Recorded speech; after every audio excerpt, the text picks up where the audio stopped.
Bueno, les cuento que nuestro pastor nos mandó el tema de este mes y el tema es evolucionar. Nosotros lo que hacemos es que mandamos el mensaje y él lo revisa y él me lo devolvió con unos ajustes, unos bastantes ajustes.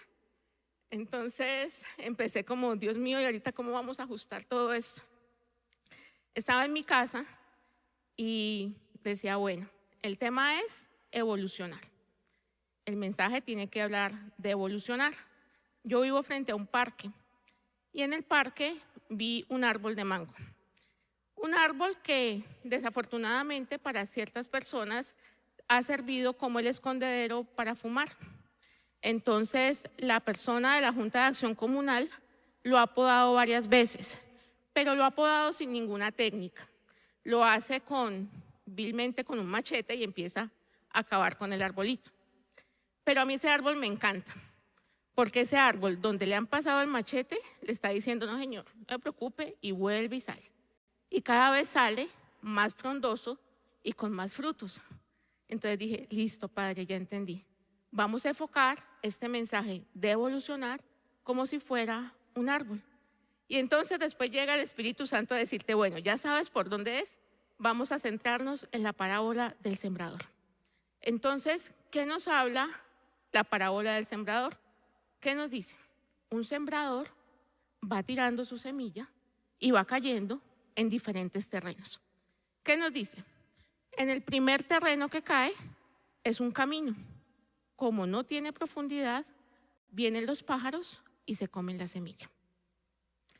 ¿Qué interpretación le doy yo particularmente?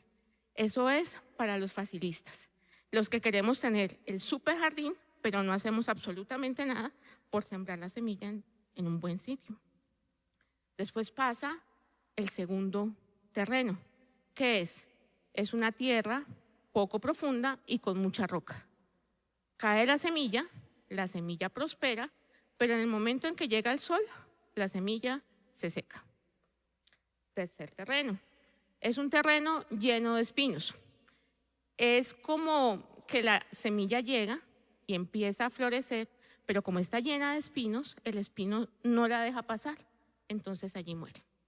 Y finalmente llega a un terreno donde es fértil y se dice que se pueden producir cosechas de 30, 60 y 100.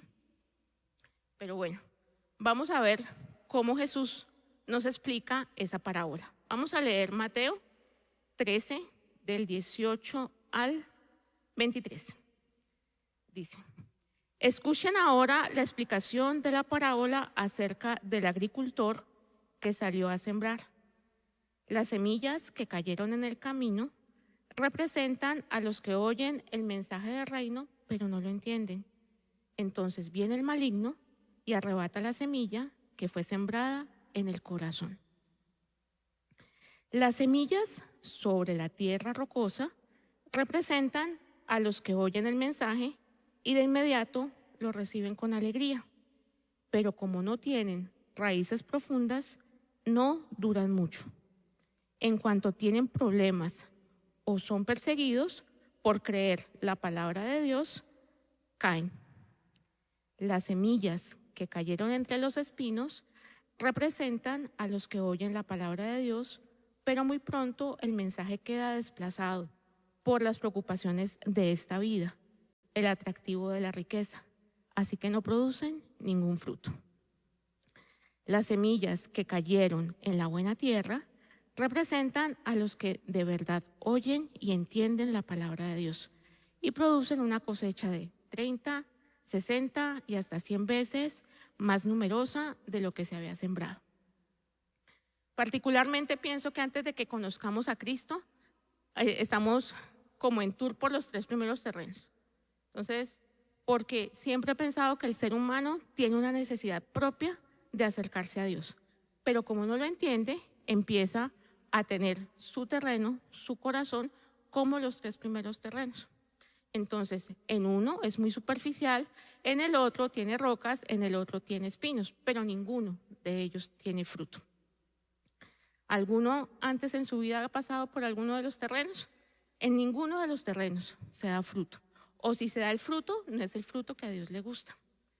Pero bueno, entonces si miramos los terrenos como el corazón, entonces quiere decir que mi corazón puede ser o muy superficial, o puede tener muchas rocas, o puede tener muchos espinos. Pero hay algo que me encanta de la palabra y es cuando nos dice en Ezequiel: te daré un corazón nuevo, un corazón de carne que va a reemplazar tu corazón de piedra.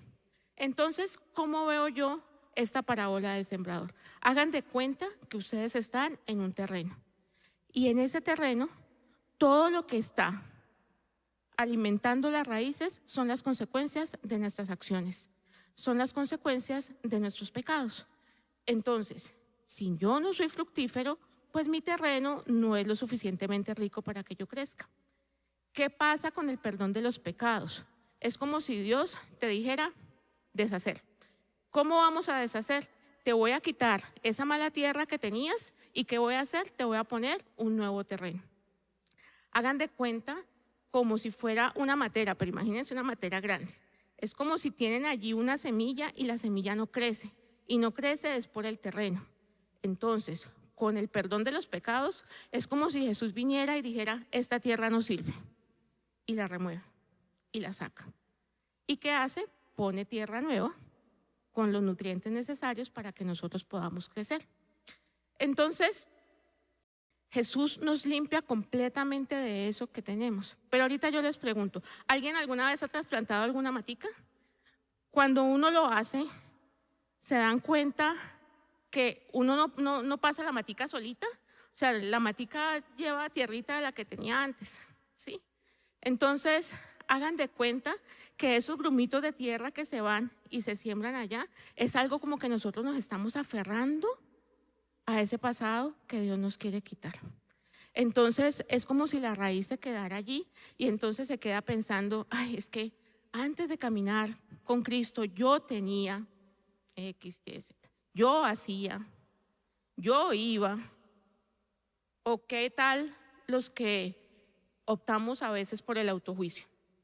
Ay, no, es que yo ya estoy en esta tierra, es una tierra fértil, pero como yo hice, entonces no permitimos que esa nueva tierra enriquezca la raíz de la semilla. ¿Qué es lo que quiero decirles? Con Jesús tenemos un deshacer completo de todo aquello que fuimos. Es un perdón de pecados completo, sin importar el pecado que hayas cometido. Es un pecado, es una limpieza total, pero depende de nosotros sacudirnos y dejar todo aquello que teníamos en esa vida anterior, toda esa tierra mala, y dedicarnos a esa tierra buena que en este momento tiene todo lo que necesitamos para crecer.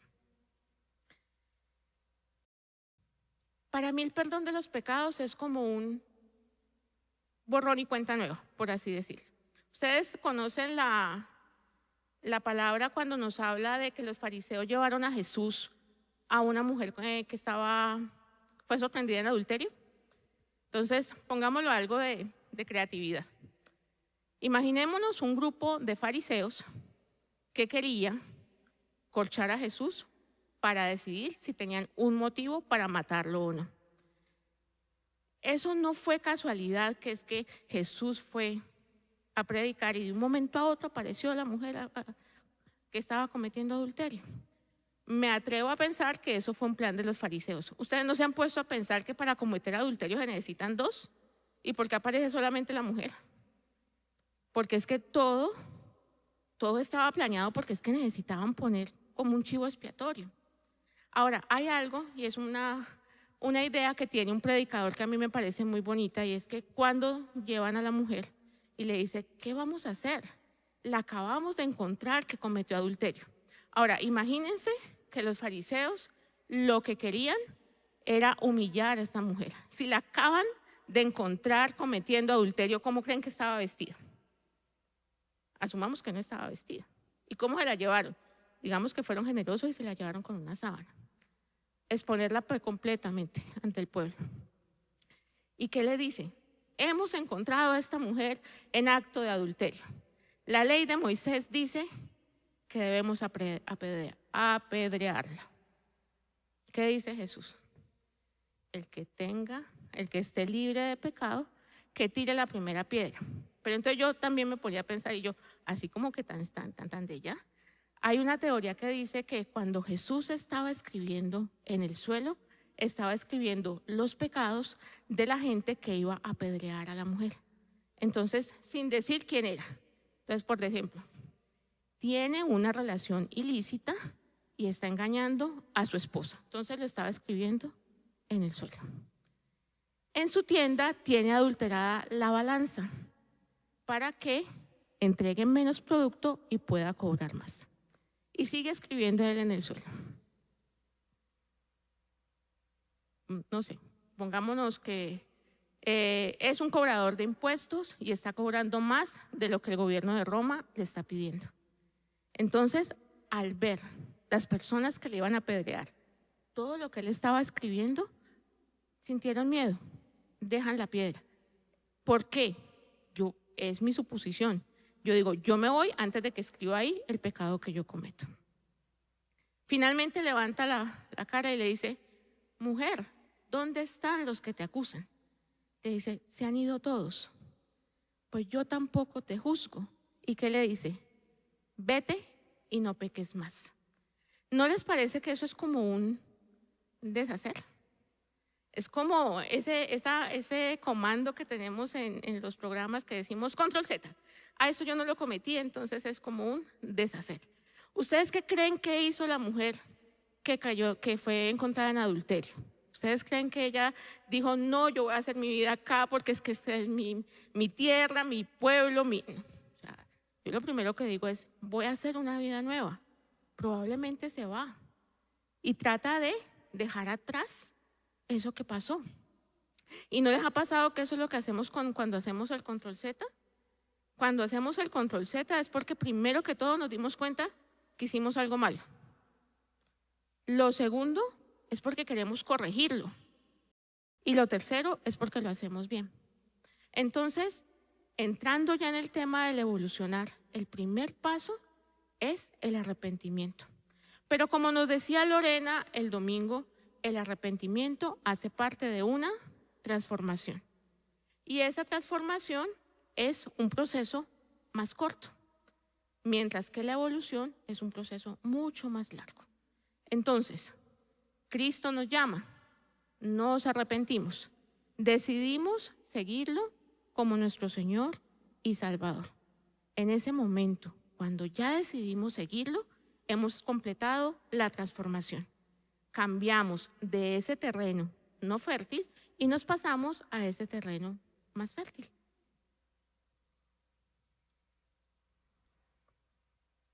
Como hablamos, la transformación no solo se trata de recibir el perdón de Dios, también se trata de que lo aceptemos. ¿Alguno de ustedes ha pensado que alguno de sus pecados no ha sido perdonado? ¿Eso no es un poquito como una humildad falsa? O les pregunto otra cosa, cuando estamos recordando nuestra vida pasada no decimos, ay, pero yo hice esto, y vuelve la condenación y te dice, y te llena de tristeza. Eso es como cuando nos estamos aferrando a ese pedacito de tierra que trajimos de antes. Y no, en Cristo nuestro deshacer es completo. Vamos a leer 3 versículos al respecto. Isaías 43, del 18 al 19. Pero olvida todo esto. No es nada comparado con lo que voy a hacer, pues estoy a punto de hacer algo nuevo. Mira, ya he comenzado. ¿No ves? Haré un camino a través del desierto. Crearé ríos en la tierra árida y baldía. El deshacer también nos llama a una restitución. Y no es una restitución como lo que nosotros nos imaginamos. Eso es como que me robaron 200 pesos, entonces yo en la restitución creo que me van a entregar 200 pesos. No, usualmente las restituciones de Dios son muchísimo más grandes y no están ni siquiera, no caben en nuestra cabeza de todo lo que pensamos hacer. Entonces, la otra que les quiero leer es Salmo 103, 12. Llevó nuestros pecados tan lejos de nosotros como está el oriente del occidente. Y si lo lleva lejos, ¿cuál es el gusto de ir a volver a traerlos? Como que para qué. Entonces, ¿por qué si ya se lo llevó no los dejamos allá y empezamos en nuestro nuevo punto de partida a evolucionar? Entonces, erramos, deshacemos y ahora evolucionamos. Pero la evolución es un proceso muchísimo más largo. Es un proceso en el que me atrevo a pensar que mientras estemos en esta tierra, siempre lo vamos a estar llevando. Entonces, volvamos a la parábola del sembrador. Ya estamos ubicados en la nueva tierra. Volvemos a tener la semilla. Estamos nutriendo la semilla porque ya somos tierra fértil. Entonces empezamos a echar raíces fuertes. Y con unas raíces fuertes que son fundamento, empieza a crecer el árbol. Y el árbol se va engrosando, va sacando ramas, tiene nuevos frutos, tiene nuevas flores, tiene nuevas hojas. Pero entonces ahorita yo les pregunto, ¿será que eso solamente es así como en línea recta? Como que, listo, ya todo salió y ya todo pasó. Desafortunadamente no. Desafortunadamente en nuestro proceso de evolución también hay puntos en los que tenemos podas y todo hace parte de un proceso. Entonces, evolucionar es un proceso, no es un evento. No quiere decir que el perdón de los pecados sea poco suficiente, no. Es que Cristo no quiere solamente perdonar tus pecados. Lo que más anhela Jesús es que además de tener esa redención, tengas su carácter y su mente. Y eso es lo que vas consiguiendo en un proceso. Vamos a leer Filipenses del 1 al 6. Estoy seguro de que Dios, quien comenzó la buena obra en ustedes, la continuará hasta que quede completamente terminada el día que Cristo Jesús vuelva. O sea que vamos a estar evolucionando hasta que Cristo Jesús venga. Y entonces aquí depende de nosotros. Ahora, ¿cuál es la gran noticia? Que no depende exclusivamente de nosotros. ¿Quién está para ayudarnos? El Espíritu Santo. Entonces, evolucionar arranca con que avancemos internamente. Es por el poder del Espíritu Santo. Es permitir que Dios tome lo que fuimos y lo que hicimos y convierta eso que en nuestro pasado fue tan terrible en aprendizajes, experiencias y evolución. ¿Quién no ha cometido un gran error? Cristo lo ha sacado y al mismo tiempo eso ha permitido que pueda enriquecer a la iglesia para que aprendan de los errores cometidos. Eso es evolucionar y eso también hace parte de nuestra restitución. Evolucionar significa que le permitas a Cristo que entre en todas las áreas de tu vida, en todas. Yo no sé si ustedes recuerdan, hace un tiempo yo les hablaba de una casa en la que uno le dice a la persona, siga, pero depende hasta dónde, ¿no? Entonces, si es un invitado especial, pues venga, yo organizo el comedor, organizo la sala, pero hasta ahí. O sea, de ahí para allá usted no puede ir. Y de un momento a otro resulta que tienes una habitación con una cosa, otra habitación con otra habitación con otra. Y resulta, pero no, Señor Jesús, tú entras hasta la sala de aquí. Pero si queremos evolucionar, tenemos que rendirle todas las áreas de nuestra vida. ¿Qué tenemos escondido en las habitaciones? O por ejemplo, ¿qué tenemos en la habitación y cuando entras está muy bonita? ¿Y qué hay debajo de la cama? ¿Cómo está el closet? ¿Está organizado? O sea, ¿está todo perfecto para que Dios lo vea? Entonces, ¿cuál es el objetivo? Es decirle, Jesús, sé bienvenido, esta es mi casa. Empecemos a organizar, pero con una rendición propia. Cada uno de nosotros tiene que rendir aquello que no quiere por los motivos que sean. Cada quien tiene sus motivos para decir esto no es mío, esto me equivoqué, tú aquí no puedes entrar. Si tú quieres evolucionar, necesitas rendirle absolutamente todo a Cristo. ¿Y saben qué es lo bonito? Que así tú no quieras, como ya aceptaste seguirlo como Señor y Salvador, Él dice, no, permiso, es que necesito ver cómo está la habitación principal. Y empieza a organizar, porque de eso se trata nuestra evolución. Segundo punto con respecto a la evolución. Evolucionar requiere la renovación de la mente. A veces parece increíble el poder que tiene la mente y cómo un solo pensamiento se convierte en una gran obra, para bien o para mal. He escuchado documentales de asesinos en serie. Uno de ellos creció en un hogar cristiano, completamente amado. Él dijo que tuvo una infancia muy feliz. Asistía a las iglesias dominicales. Estaba completamente comprometido con su iglesia y con su cristianismo. Pero él dice que en un momento él vio a una mujer y le pasó un pensamiento de cómo sería tener relaciones con ella. La mente no estaba transformada. Entonces, ¿qué pasó? Ya como la muchacha no le quiso parar bolas, entonces empezó a cambiar el pensamiento. Ya no era querer relaciones con ella, era violarla. Y luego pasa al punto de querer asesinarla. Entonces ya un pensamiento se convierte en un deseo. Y el deseo a veces es tan fuerte que nos obliga a querer que eso se realice.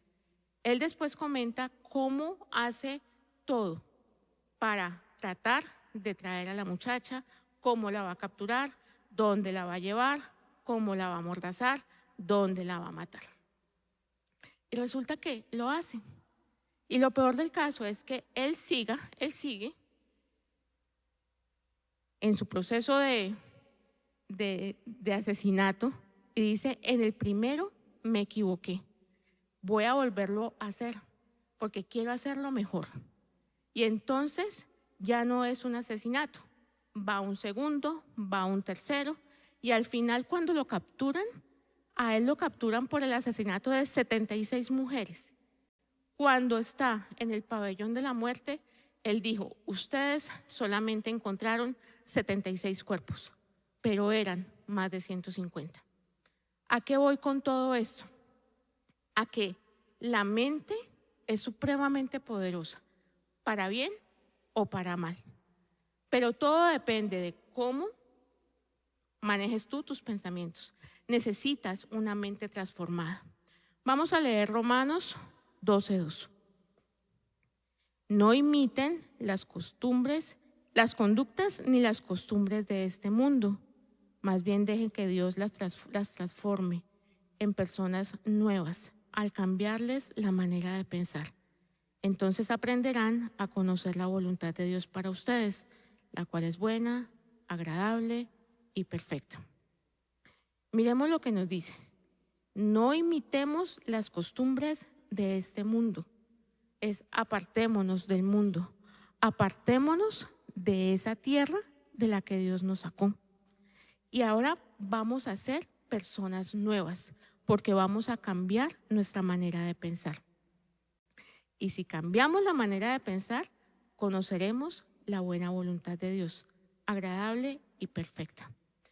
Entonces, cambiar la mente empieza desde cambiar pensamientos. Y yo sé que me van a decir que es que cambiar un pensamiento es muy complejo, sobre todo porque si uno se obsesiona con un pensamiento para bien o para mal, se vuelve mucho más recurrente, entonces se vuelve como algo muy difícil. Pero es como en el momento de decir, este pensamiento no, e inmediatamente reemplazarlo por otro tipo de pensamiento. Pero ¿por qué tipo de pensamiento lo vamos a cambiar? Y entonces es allí donde nos tenemos que empezar a apropiar de la palabra de Dios, a tener costumbres mucho más sólidas para que podamos decir, este pensamiento no, y lo reemplazo por esto. Por ejemplo, ¿qué nos dice la Biblia con respecto a no matar? Dice, hay un mandamiento, no matarás. Y si lo estoy pensando, digo, no, este pensamiento no va. Me voy con lo que la palabra de Dios me dice que hay que hacer. Los reemplazo. Empiezo a hacer una renovación de la mente. Cuando hablamos de la evolución espiritual, no podemos ignorar el papel fundamental que juega nuestra mente, porque antes de que nuestras acciones cambien, antes que nuestras palabras reflejen a Cristo, nuestra forma de pensar debe evolucionar. Renovar la mente es reeducar nuestro pensamiento según la verdad de Dios. Es dejar de pensar como el mundo piensa, como nuestros traumas nos lo enseñaron, como nuestras experiencias nos condicionaron y empezar a pensar como Dios piensa. Lo digo por experiencia propia. ¿No les ha pasado que cuando hacen algo, se equivocan, dicen, no lo vuelvo a hacer? Yo allí no me voy a meter.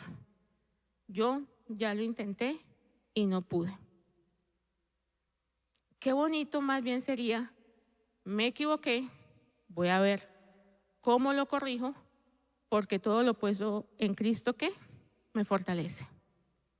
Es cambiar y dejar esa actitud que teníamos, no puedo, no quiero, no lo voy a hacer, y es empezar a decir, ¿cómo lo puedo hacer? Espíritu Santo, dame la guía, porque si tú me lo pusiste, es porque tú me vas a fortalecer. Es dejar de vivir con la culpa y caminar con la gracia. Es dejar de temer y empezar a confiar. Es empezar a confiar en el proceso, que probablemente no salga tan rápido como tú lo quieras, pero lo más seguro es que va a salir bien. Y en cada momento tenemos que aprender que si sale bien, no es por nosotros mismos, es porque aceptamos la guía de Dios. Punto número 3. Evolucionar produce fruto. Antes de empezar, quise averiguar cómo se producían los buenos vinos, porque en mi mente ignorante yo decía, ¿cómo hacen que una vid que produce unas uvas y después la van a mezclar con otra que produce otras uvas, tenga el sabor que realmente quiero? Y resulta que el dueño del viñedo tiene varias vides, entonces, y examina el fruto de cada vid, según lo que él quiera. Entonces, cuando escoge la vid, él dice, esta es. Entonces, esta es la que me da el sabor, el aroma, la textura, esta es. Y se queda con ella y se la lleva y empieza a fortalecerla. Cuando ya la vid está fuerte, ¿qué empieza a hacer? A quitarle ramitas. Entonces le quita ramita y la siembra. Otra ramita y la siembra. Es un proceso muy largo, pero ¿qué pasa? Finalmente está sacando vino de una sola vid que tiene varias plantas. Entonces eso me llevó al versículo en el que Jesús se compara con la vid. Vamos a leer Juan 15:5. Ciertamente yo soy la vid, ustedes son las ramas. Los que permanecen en mí y yo en ellos producirán mucho fruto, porque separados de mí no pueden hacer nada. Entonces, ¿qué nos está? Hay otra versión que dice, yo soy la vid verdadera. Entonces, ¿qué está diciendo Jesús? Yo soy la vid, la principal, la que va a obtener los frutos que el Padre desea. ¿Y ustedes qué son? Las ramas, pero son ramas de la misma vid. O sea que volvemos a la parábola del sembrador. Ya estamos en un terreno fértil. ¿Y qué semilla viene? La semilla que viene de la vid principal, de la vid verdadera. Entonces, con esa rama vamos a tener buenos frutos. Ahora, yo les pregunto, ¿qué frutos serán los que quiere Dios que tengamos? No sé, pónganse a pensar que Dios está cultivando naranja y nosotros le damos limones. ¿Será que ese es lo que Él desea? ¿Lo que Él anhela? No, pues si está cultivando naranjas es porque quiere naranjas. ¿Y cómo se garantiza que quiere naranjas? Pues es que está poniendo la semilla de lo que Él quiere. Entonces, ¿cómo nos damos cuenta que somos buenos frutos? ¿O cuáles son esos buenos frutos? Pues gracias a Dios, en Gálatas nos dice, vamos a leer el Gálatas 22 al 23. En cambio, la clase de fruto que el Espíritu Santo produce en nuestra vida es amor, alegría, paz, paciencia, gentileza, bondad, fidelidad, humildad y dominio propio, control propio, dice esta versión. No existen leyes contra estas cosas. Entonces, ¿cómo podemos ver los frutos? ¿No les parece que es como que En lo que antes reaccionábamos con ira, ahora reaccionamos con paciencia. En lo que antes nos desesperaba y dejábamos tirado, ¿qué pasa si ahorita lo hacemos con amor? En cuanto nos dejábamos llevar por todas las emociones que tiene el mundo, ahora decimos, no, tengo control y dominio propio. En eso se ven los frutos. Esos son los frutos que tenemos. ¿Cómo sabemos que estamos evolucionando? Cuando en cada momento esos frutos van avanzando. Ahora, algo que me gusta pensar es que, volviendo al tema de la vid, el racimito, es como decir, este racimito es el fruto de la humildad, este es el de la alegría, este es el del dominio propio. Pero resulta que si llegamos al de la paciencia, el de la paciencia no está bien. El fruto de la paciencia está. Entonces, ¿qué hace nuestro amado Padre? Poda. Entonces, ¿qué hace? Corta. ¿Y corta para qué? Para que volvamos a empezar. Vuelve el ejemplo que les digo del árbol de mango frente a mi casa. Lo podas y él se pone muchísimo más hermoso de como estaba antes. Leamos lo que dice Mateo 7, del 17 al 20. Un buen árbol produce buenos frutos. Un árbol malo produce frutos malos. Un buen árbol no puede producir frutos malos y un árbol malo no puede producir frutos buenos. Por lo tanto, todo árbol que no produce frutos se corta, se arroja al fuego. Así es, de la misma manera que puedes identificar un árbol por su fruto, puedes identificar a la gente por sus acciones. Entonces, ¿cómo puedes analizarte tú mismo en tu proceso de evolucionar? Mira tus frutos, cómo estás reaccionando. O sea, analicemos ese versículo de Gálatas. Alegría, paz, humildad, paciencia. ¿Cómo nos va con ello? Y no se han puesto a pensar que a veces las circunstancias que Dios pone en nuestras vidas son precisamente para esa poda. ¿No les pasa que esa circunstancia que repetimos y repetimos y repetimos es porque sencillamente no estamos produciendo el fruto que es? Yo confieso que a veces mi grupo de trabajo me saca el quicio, pero con toda la gana. Pero ya por lo menos no reacciono con ira. Sí me da mal genio, pero por lo menos me quedo callada. Yo les digo, ya vengo, espérenme. Y me voy, me doy una vuelta y digo, respire, respire. Pero yo espero que haya un momento en que cuando vuelva a pasar, no me dé tanto mal genio. Pero ¿qué está haciendo Dios? Me tiene allí, pues, como dicen, con la cuerda pisada. Hasta que no aprendas cómo es el fruto de la paciencia, no te voy a soltar. ¿Y cuántas veces te va a podar? Las veces que sea necesario. Y no solamente en ese fruto. A veces Dios es muy querido y nos empieza a podar de varios lados, ¿no? Entonces es una por acá, es otra por acá, es otra por allá. Entonces uno se queda como despacito, ya entendí. Pero ante todo, ¿por qué lo hace? Por amor. Porque ¿qué quiere? Que evolucionemos. Ahora, ¿a dónde quiere que evolucionemos? Pensemos en que si Él está pensando que tenemos la raíz de Dios, la raíz de Jesús, venimos de una rama de la vid verdadera, ¿qué espera que seamos? Una vid igual de verdadera.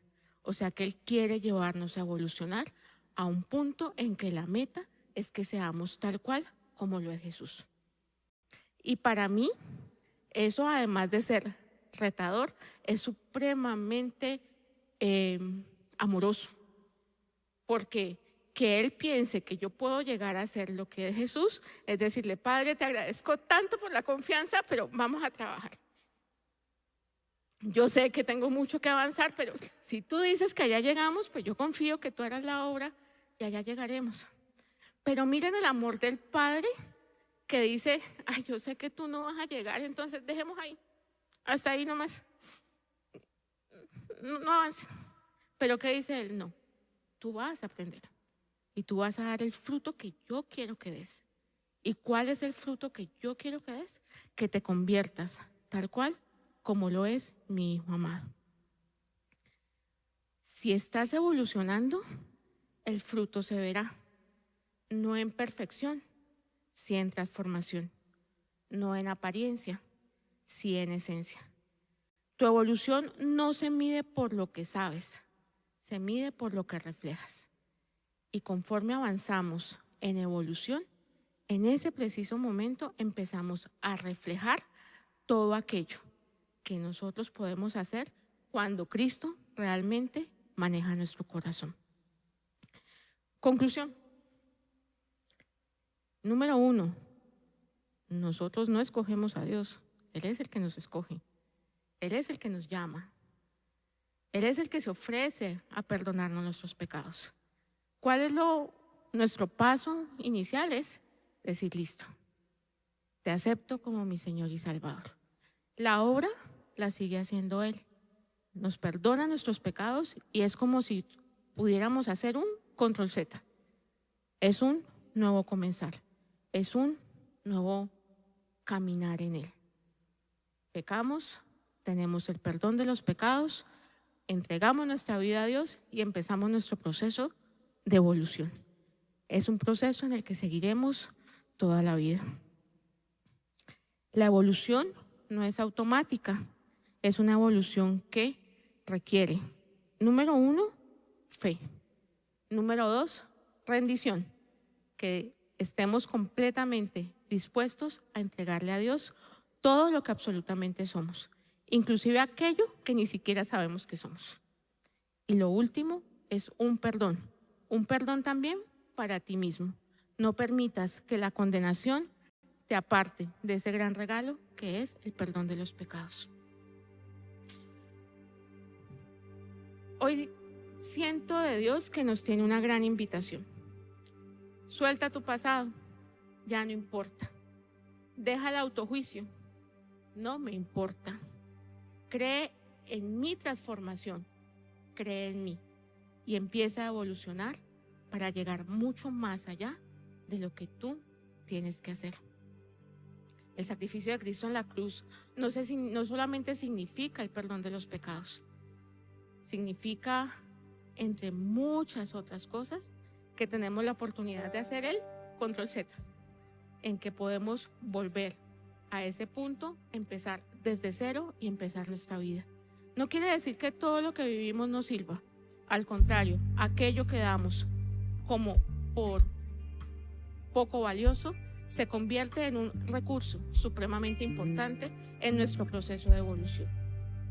Jesús no solo vino a borrar tu pasado, vino a escribir un futuro contigo. ¿Te lo vas a permitir? ¿Qué necesitas deshacer? ¿Qué área quieres evolucionar? ¿Estás dispuesto a dejar que Dios pode tu vida? ¿Estás dispuesto a sufrir esa poda a sabiendas que vas a florecer y a dar mejores frutos? Si lo es así, les pido el favor de que se pongan de pie y me apoyen en esta oración.